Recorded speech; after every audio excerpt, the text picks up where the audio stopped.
경남 중심으로 추진되는 MRO 단지 법안에 대해 인천 지역 반발이 나오고 있습니다. 경남 지역 특혜 법안이라는 주장인데 인천에서 민수, 사천은 군수만에 맡아야 한다는 논리를 펴고 있습니다. 해외로 유출됐던 1860년대 진주 호국사 독성도가 환수돼 돌아왔습니다. 1860년대 제작된 것으로 화기의 일부가 훼손됐지만 보존 상태가 매우 양호해 문화유산급 가치가 있다는 평가가 나옵니다. 공공배달앱의 연이은 실패 속에 경남도는 올해 9월 광역형 배달앱 운영에 들어갔습니다. 진주시 의회에선 광역형 배달앱 성공을 위해 진주시만의 추가 지원책을 마련하자는 목소리가 나왔습니다. 중소기업의 인공지능 전환이 본격화되고 있습니다. 경남 지역 제조업을 중심으로 한 AI 대전환 비전 선포식이 열렸습니다. 경남과 부산의 행정통합을 주제로 한 순회 설명회가 함양에서 열렸습니다. 추진 배경과 공론화 절차, 권역별 발전 전략을 비롯해 통합 시 우려점에 대한 논의도 이어졌습니다. 시청자 여러분 안녕하십니까? SCS 뉴스인타임 시작합니다. 최근 발의된 항공 MRO 발전 법안을 두고 인천 지역 반발이 거세지고 있습니다. 전국 유일 정부 지정 항공 MRO 기업인 캠스와 사천 지역에만 특혜가 주어진다는 건데요. 반발 논리와 법안을 다시 한번 살펴봤습니다. 김상엽 기자입니다.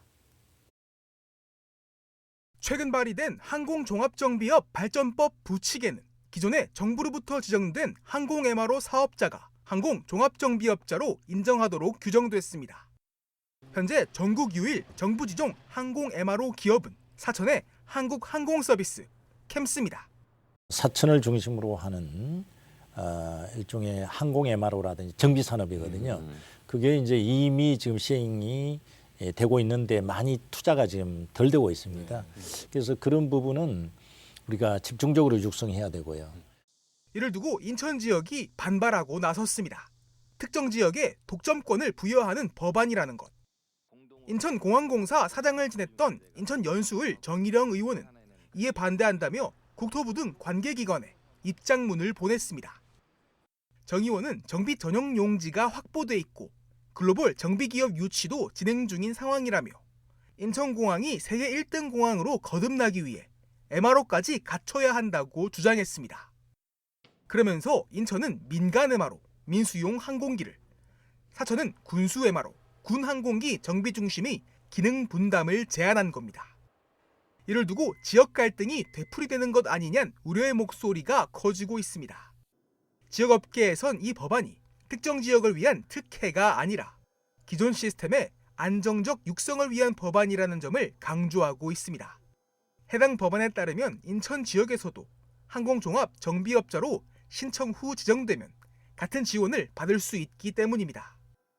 인천시는 국토부에 부칙 삭제 등 수정을 요청한 것으로 알려진 가운데 아직 소위 심사 단계도 벗어나지 못하고 있는 해당 법안. 이번 법안 논란을 계기로 지역사회에서는 항공 MRO 사업을 국가 전략 산업으로서 바라보고 당장 올해 말 30만 제곱미터 규모의 항공 MRO 산단 준공이 예정되는 등 인프라 추가 조성과 함께 관련 산업의 활성화를 도모하고 있는 경남을 거점으로 집중 육성이 필요하다는 공감대를 확산시켜야 한다는 지적도 이어집니다. SCS 김상엽입니다. 약 60년 만에 국내로 환수된 진주 독성도가 공개됐습니다. 1860년 제작된 것으로 추정되는 작품은 초기 독성도의 특징을 고스란히 담고 있는데요. 진주 호국사가 봉안 사찰이었음을 보여주는 여러 요소들도 확인됐습니다. 김동엽 기자입니다. 부처의 제자 중 하나인 나반존자가 온화한 미소를 띠고 있습니다. 과거 해외로 반출됐다 수십 년 만에 진주 호국사로 이윤된 독성도입니다. 소나무 아래 불자를 쥐고 앉은 모습과 배경 모두 과하지 않은 색채로 표현돼 있는데 초기 독성도 특유의 소박하면서도 안정된 분위기를 잘 보여줍니다. 가로 59cm, 세로 86cm 크기로 1860년에 제작된 그림이라곤 믿기지 않을 정도로 상태가 양호합니다. 제작자와 시기 등 작품의 구체적 정보를 담는 화기 속 뚜렷하게 적혀있는 진주, 액자틀에 가려져 있는 한자 4가지 기재된 점을 미루어 보면 과거 호국산에 보관됐을 가능성이 매우 높은 것으로 전해집니다. 진주 넥 성까지는 나와 있습니다. 현재 진주 성 안에 내성사란 명칭을 쏜 사찰은 호국사 하나밖에 없고요. 호국사의 성보로 우리는 90% 이상, 거의 100% 우리 인정을 하고 종단도 그렇게. 호국사는 대한조계종과 함께 해외로 유출됐던 이 불화를 최근 경매를 통해 낙찰받아 국내로 들여왔습니다. 국내 현존하는 독성도는 300여 점, 대부분 20세기 작품이지만 진주 독성도는 손에 꼽을 정도로 이른 시기의 불화로 알려졌습니다. 해외를 떠돌던 작품이 환수되며 지역사회의 관심도 커지고 있습니다. 진주시는 작품의 문화재 지정에 나설 방침, 사찰 측 역시 당장 내년부터 천일기도를 봉행해 독성도의 기원을 기리는 한편 보존 방안을 모색한다는 계획입니다. 조계종은 종단 차원의 지속적 관심을 기울여 나가겠다고 밝혔습니다. 반세기 이상의 시간을 지나 돌아온 진주 독성도. 이번 환수를 계기로 그동안 가려졌던 지역 불교 문화의 또 다른 맥이 다시 조명되고 있습니다. SCS 김동엽입니다. 민간 배달 플랫폼의 높은 수수료로 자영업자가 겪는 고충은 어제 오늘 일이 아닌데요. 경남도는 올해 9월 광역형 공공배달앱을 도입했습니다. 이런 가운데 진주시의회에서 광역형 배달앱에 진주만의 지원 체계를 더하자는 제안이 나왔습니다. 이번만큼은 성공적인 공공배달앱 구축으로 자영업자의 시름을 덜어주자는 취지입니다. 김순종 기자입니다.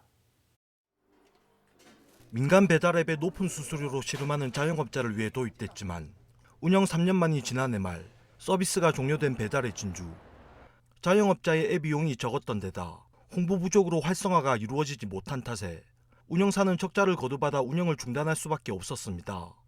그럼에도 민간 배달앱은 높은 수수료로 여전히 자영업자의 부담을 가중시키고 있습니다. 어떻게 보면 중개만 해주는 시스템인데 그 중개하는 그걸로 수수료를 12% 막 이렇게 떼가니까 우리 10,000원짜리 팔아봤자 12%면 1,200원 떼고 거기다가 배달료 3,500원 이렇게 떼면 저희 이제 원가나 원재료비 30%, 35% 하면. 경남도는 이러한 상황 속에 광역형 민간협력 공공배달앱을 올해 9월 도입했지만 성공은 장담할 수 없습니다. 광역형 공공배달앱이 규모의 경제 효과를 거둘 것이란 낙관도 있지만 민간 배달앱이 여전히 시장에서 지배적 위치를 차지하고 있는 데다 규모가 커졌다고 과거 공공배달앱과 다른 효과를 거둘 수 있다고 볼 수만은 없는 겁니다. 이런 가운데 21일 진주시의회에서 강력형 배달앱 운영에 진주시의 자체적인 지원 체계를 더하자는 제안이 나왔습니다. 특히 민간 영역과의 협력으로 홍보 확대, 교육, 컨설팅 등을 진행해 앱의 영향력과 인지도를 높여야 한다는 지적입니다. 소상공인연합회, 한국외식업 중앙회 진주지회가 함께 전략적 업무 협약을 체결해 공동 프로모션과 지역 특화 기획전, 배달비 지원 프로그램을 상시 운영하는 체계를 만들어야 됩니다. 소상공인 참여를 넓히고 소비자 유입을 꾸준히 확대할 필요가. 실제 성공 사례로 평가받는 공공배달앱 땡겨요는 지난달 기준 서울 지역 시장 점유율이 7.5%를 기록하는 등 성장세를 보이고 있습니다. 경남도도 최근 도입한 광역형 배달앱 운영자로 땡겨요와 먹개비를 선정했는데 경남에서도 이 모델이 성공할 수 있을지가 관건입니다. 다만 2%대에 불과한 수수료와 민간 협력 운영, 배달 대행사와의 상생 협력 체계 구축, 자치단체가 발행하는 각종 소비 쿠폰과 상품권으로 다른 지역에서 성공 사례가 되고 있는 만큼 자치단체의 지원이 이어지면 성공 가능성이 높아질 것이란 평가입니다. 낮은 수수료의 공공배달앱 도입으로 민간 배달 플랫폼 업체의 독과점적 지위를 깨트리고 자영업자와 시민에게 혜택을 줘야 한다는 논의가 일어난 지도 오래. 이번만큼은 우리 지역의 상생과 협력에 기초한 공공배달앱이 자리 잡아야 한다는 목소리가 나오고 있습니다. SCS 김순종입니다. 경남 제조업이 AI 전환을 통해 활로를 모색하고 있습니다. 인건비 부담과 숙련 인력 부족 등 오랜 과제를 안고 있는 제조업이 인공지능 기술을 통해 다시 한번 경쟁력을 확보할 수 있을지 주목됩니다. 남경민 기자입니다. 대한민국 경제 성장을 이끌어온 경남 제조업. 산업 구조 변화에 따라 성장세가 둔화됐는데 원자재 인건비 상승과 구인난까지 더해지며 부침을 겪고 있습니다. 우주항공과 방산, 원전과 조선 산업의 화랑으로 회복 조짐이 나타나고 있지만 생산 효율성 향상과 비용 절감, 인력 문제 해결 등은 여전히 지역 제조업계가 풀어야 할 과제입니다. 젊은 층들은 아예 없고 지금 오는 분들은 주로 한 50대 후반부터 60대 초반 기술력을 축적이 안 되다 보니 그 다음 세대에 이어갈 의였기 때문에 공장 운영에 상당히 이런 가운데 타 산업은 물론 교육과 문화, 농업 등 분야를 가리지 않고 활용 중인 AI 기술이 대안으로 떠오릅니다. 이미 제조업 현장에서도 AI가 활용되고 있긴 하지만 타 산업에 비해 AI 도입과 활용은 비교적 저조한 상황. 실제 최근 대한상공회의소 조사에서 제조기업의 82.3%가 AI를 경영에 활용하지 않고 있다고 응답했습니다. 또 다수 기업들이 AI 투자 비용과 관련 인력 확보에 어려움이 있는 것으로 나타났습니다.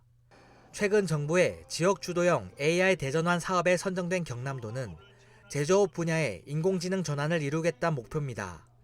먼저 이번에 선정된 사업으로 자문부터 데이터 분석, 개발과 실증 등을 한 번에 지원하는 제조 AI 데이터 센터를 창원에 구축해 지역 중소기업을 지원한다는 계획입니다. 또 기존에 추진 중인 인공지능 전환 실증 산단 구축과 무인 생산 시스템 개발 AI 팩토리 사업 등과 연계하고 지역 대학과 협업해 AI 인재 300명 이상을 양성하기로 했습니다. 청년들이 취업을 선호하는 AI 등 디지털 기업이 우리 경남에서도 창업하고 성장할 수 있도록 환경을 만들어 가겠습니다. 제조업이 직접 되어 있는 우리 경남의 특성을 살려서 제조 AI 혁신 별리를 시대의 변화에 맞춰 인공지능을 도입하려는 지역 제조업계의 움직임. AI 기술이 오랜 숙제를 안고 있는 경남 제조업계 성장에 전환점을 마련해 줄 수 있을지 주목됩니다. SCS 남경민입니다. 21일 함양에서 경남 부산 행정통합 설명회가 열렸습니다. 행정통합의 기본 방향과 통합 이후 미래상, 권역별 발전 전략 등이 소개됐는데요. 기대감과 함께 통합 과정에서 함양의 실질적 혜택이 부족하다는 우려도 나왔습니다. 김현준 기자의 보도입니다. OECD 국가 중 수도권 집중도가 가장 높은 대한민국. 지역의 활력은 자연스레 떨어지고 있는데 경남은 70%가 넘는 시군이 인구 감소, 관심 지역으로 분류돼 있습니다. 부산 경남 행정통합 공론화위는 통합으로 이 같은 위기에 대응할 수 있다고 설명했습니다. 규모의 경제로 재정이 확보되면서 교통망 구축과 생활 서비스의 질적 수준 향상, 행정 절차의 효율성 증대 등이 가능하다는 겁니다. 국세와 지방세의 이양 효과를 저희들이 분석을 해보니 연간 약 3조 8천억 정도의 규모가 재정 확보를 할 수 있겠다. 국민들은 기대감과 함께 함양이 실질적 혜택을 받을 수 있을지 우려를 표했습니다. 공론화위가 세운 권역별 발전 전략에서 타 지역은 AI 등 신성장 동력 중심의 전략이 수립된 반면 함양의 웰리스 생태 휴양은 기존 산업의 반복에 그친다는 겁니다. 특히 함양도 사통팔달 교통망을 갖추고 있는데 양산만 내륙 물류를 발전시키겠다는 계획을 세웠다고 꼬집었습니다. 양산을 보면 내륙 물류 해가지고 크게만 잡아놨습니다. 근데 다른 우리 18개 시군 중에서 함양하고 산청은 있는 그대로만 지금 잡아해놨어요. 발전될 통합을 한다 하더라도 발전될 수 있는 하나의 근거가 없습니다.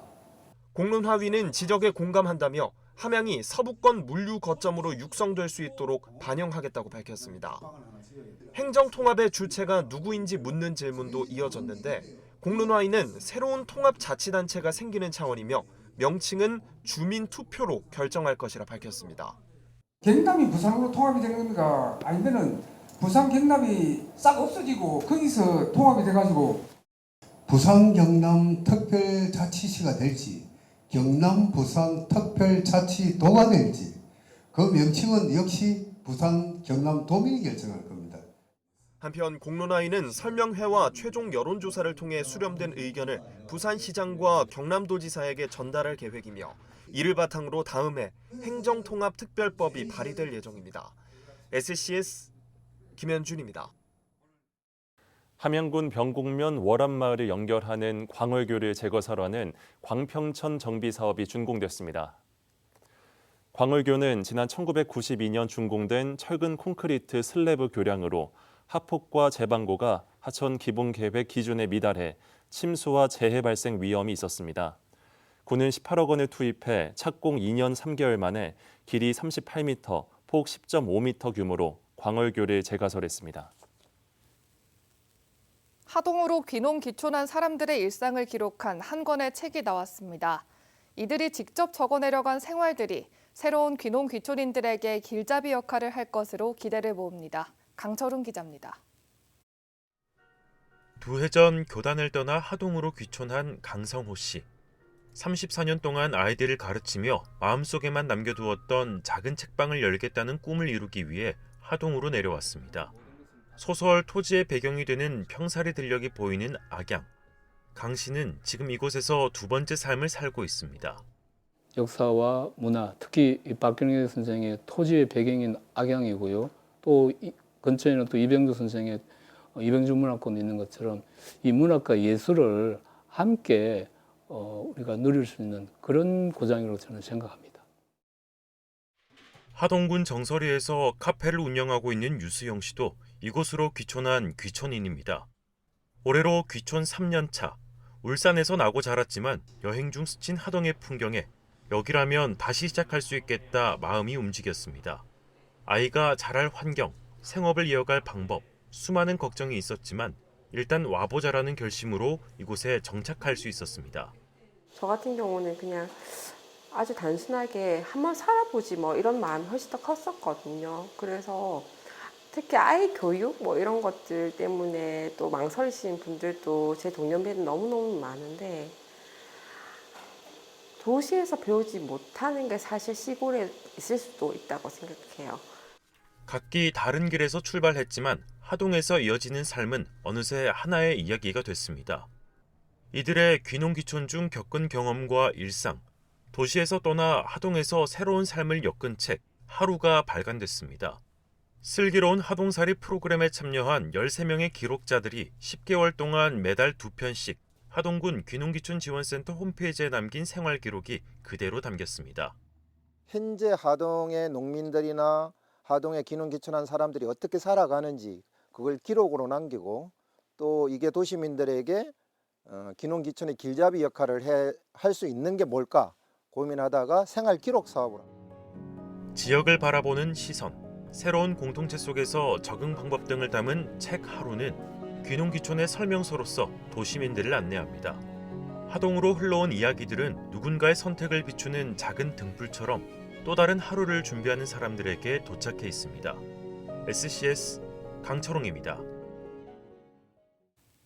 주민 참여형 창작 뮤지컬 토지가 21일 하동군 악양생활문화센터에서 첫 선을 보였습니다. 이번 공연은 박경리 대하소설 토지를 재해석한 것으로 소설의 배경지인 하동의 주민들이 직접 극본을 쓰고 연출했습니다. 뮤지컬 토지는 평사리 사람들의 삶과 해방의 날 등 소설 속 주요 장면 9가지를 노래와 춤, 낭독 형식으로 재구성했습니다. 이번 공연을 주최한 심홍규 하동 이륙 토지연구회장 말을 직접 들어보겠습니다. 토지를 매개로 해서 저희들은 모였습니다. 그리고 토지를 다 한 번씩 읽으신 분들인데 직접 대본을 쓰고 해서 저희들을 좀 부족하지만 이게 그 토지라는 뮤지컬을 선보이게 되었습니다.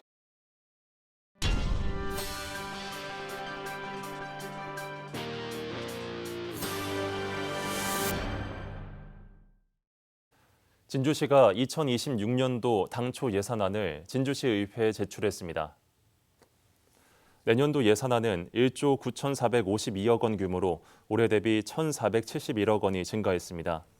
진주시는 내년도 예산안을 통해 미래 산업도시의 밑그림을 그리고 문화와 스포츠가 조화로운 찾고 싶고 머물고 싶은 도시를 만들어 나아가겠다는 계획입니다.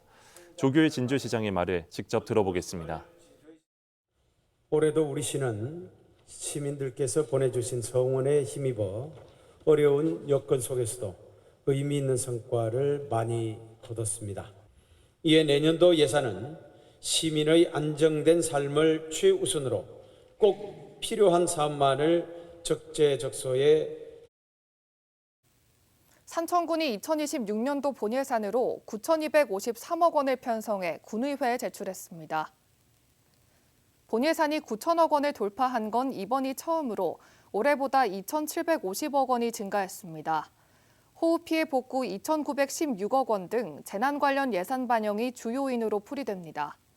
분야별 세출 예산 규모는 공공질서 안전 분야 2,516억 원, 농림해양수산 분야 1,828억 원, 사회복지 보건의료 교육 분야 1,494억 원 순입니다. 예산안은 제310회 산청군의회 정례회를 거쳐 다음 달 19일 최종 확정됩니다. 21일 열린 제270회 진주시의회 정례회 1차 본회의에선 의원 5분 발언이 이어졌습니다. 먼저 최신용 의원은 교육문화예술도시 진주의 위상 강화를 위해 개천예술제의 학생 참여를 확대해야 한다고 강조했습니다. 정용학 의원은 운전면허 적성검사 사전 안내 강화를, 신석영 의원은 공영주차장 태양광 발전시설 확대로 에너지 자립과 탄소 중립 전환을 도모할 것을 주문했습니다.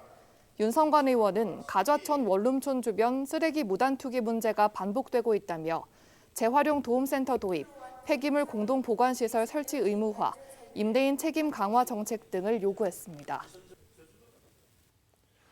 21일 함양군 서하면 송계리에 경남별장 함양점이 준공됐습니다.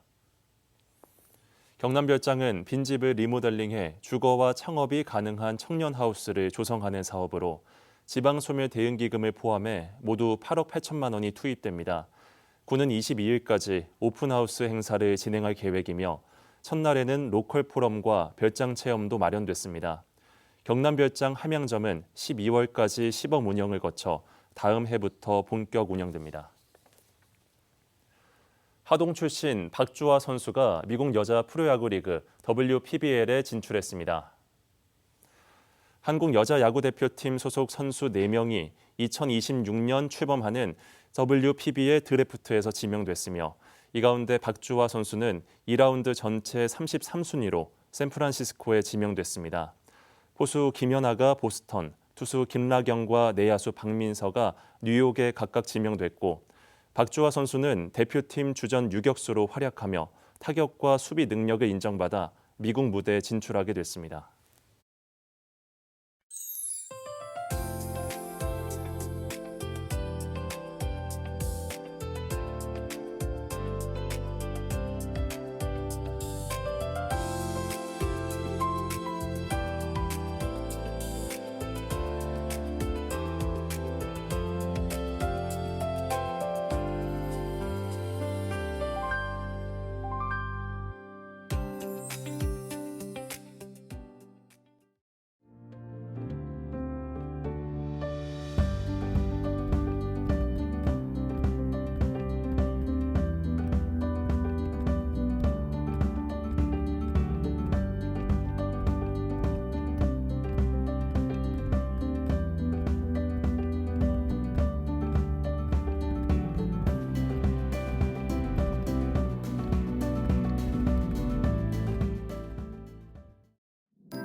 토요일은 24절기 중 20번째 절기 첫눈이 내린다고 하는 소설인데요.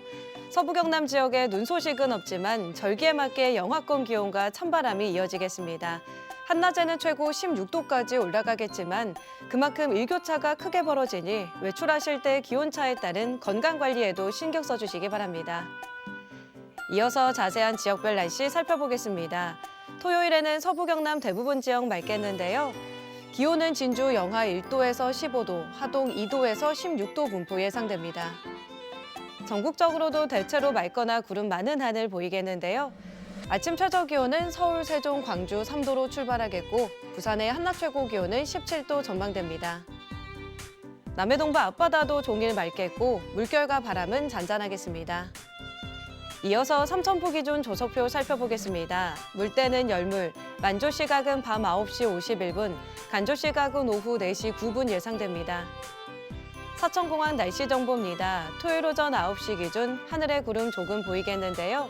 우리 지역에서 제주로 가는 항공편은 오후 2시 25분 예정돼 있습니다. 삼천포역의 운항 정보입니다. 제주도와 삼천포를 오가는 배는 토요일 휴항입니다. 주간 날씨입니다. 다음 주에는 구름 많은 날씨가 자주 보이겠는데요. 주 초반에는 기온이 소폭 오르다 다시 영하권까지 떨어지는 추위가 찾아오겠습니다. 지금까지 기상정보였습니다. 저희가 준비한 소식은 여기까지입니다. 시청해주신 여러분 고맙습니다.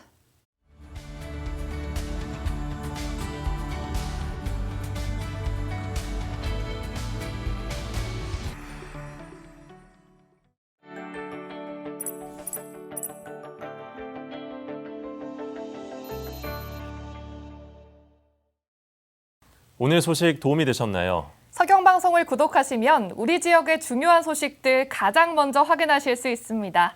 좋아요와 구독 잊지 마세요.